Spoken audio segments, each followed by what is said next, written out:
કિસા ગૌતમી બુદ્ધ ભગવાનના શિષ્ય એમને કીધું કે મારો એકનો એક દીકરો મરી ગયો છે, તમે ભગવાન છો, તમે જાગૃત કરો. અને એ વખતે બુદ્ધ ભગવાને કીધું કે વાંધો નહીં, હું તારા દીકરાને જીવતો કરું, પણ એક શરત છે, તું એક ઘરેથી ગામમાંથી એક વાટકી લોટ લઈ આવ.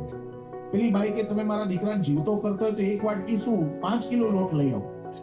તો કે ના, એક જ વાટકી જોઈએ છે, પણ એવા ઘરથી લોટ લાવવાનો કે જ્યાં કોઈનું ક્યારે મૃત્યુ ના થયું હોય.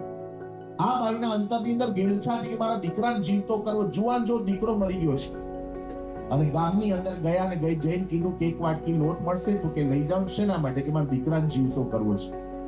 તો કે લો લઈ જાવ, તમારો દીકરો જીવતો થતો તો શું વાંધો છે. અને એ વખતે એક વાટકી લોટ લીધો, પ્રશ્ન પૂછ્યો કે તમારા ઘરમાં ક્યારે કોઈનું મરણ થયું છે? કે થોડા સમય પહેલા મારા સસરા જતા રહ્યા છે. તો ના ચાલે.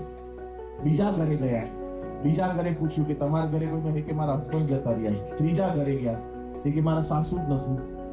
એક ઘર ગામની અંદર એવું ખાલી નહોતું કે જેના ઘરની અંદર ક્યારે કોઈનું મૃત્યુ ના થયું હોય. અને કિસા ગૌતમી પાછા આવે ભગવાનને કહે છે કે ભગવાન, મારે મારા દીકરાને જીવતો નથી કરો. કેમ? લોટ ના મળ્યો.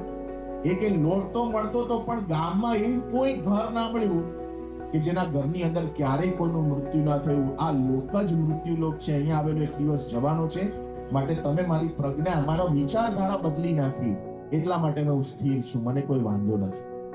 પરિસ્થિતિ એની એ જ હતી, પણ મનથી વિચારધારા બદલાઈ ગઈ એટલે જીવનમાં શાંતિ થઈ ગઈ, સુખ થઈ ગયું.